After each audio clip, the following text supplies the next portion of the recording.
Transcript 37. Unit 9, page 83. Listening.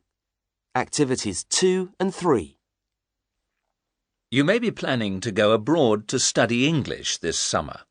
Listen to Maria Martin talking to Ms. Janet Butler, an expert in language study abroad. Good morning, Miss Butler.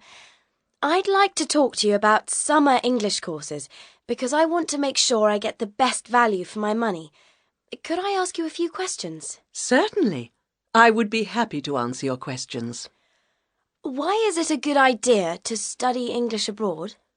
Well, consider this. When you are studying in an English-speaking country, you're in a language-intensive environment. You're surrounded by English 24 hours a day. To go shopping, to communicate with your host family, with people in the street, with your fellow students. You have to practice your English. There's no other choice. So there can be no greater motivation to speak. Television, radio, and the newspapers will all reinforce the total English atmosphere. In addition to all these language-related advantages, you'll also have a great time living in another country and experiencing another culture. This is important because it will give you a new perspective on a lot of things. How can I find a good school? Where can I begin to look?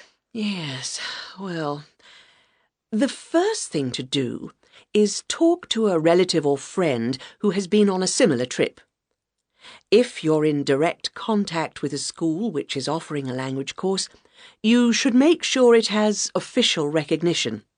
Also, you can ask your teacher for advice.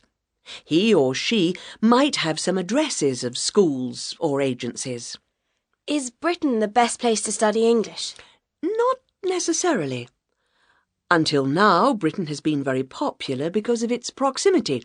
But of course, it's not the only alternative. The United States and Canada have become increasingly popular as travel there has become much more accessible economically. It's much cheaper to travel there than it was before.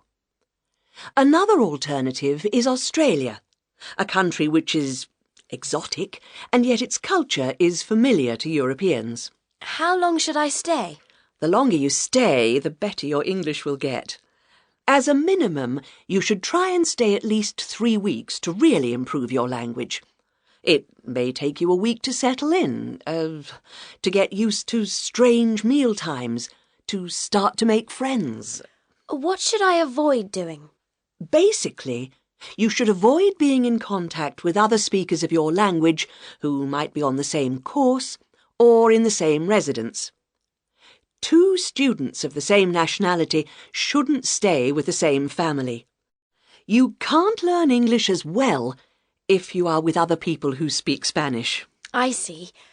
What's the best way to live?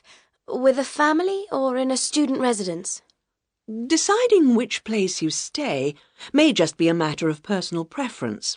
From my point of view, the family option is better, but it's really a matter of personal choice. Thank you very much, Miss Butler, for your advice and recommendations.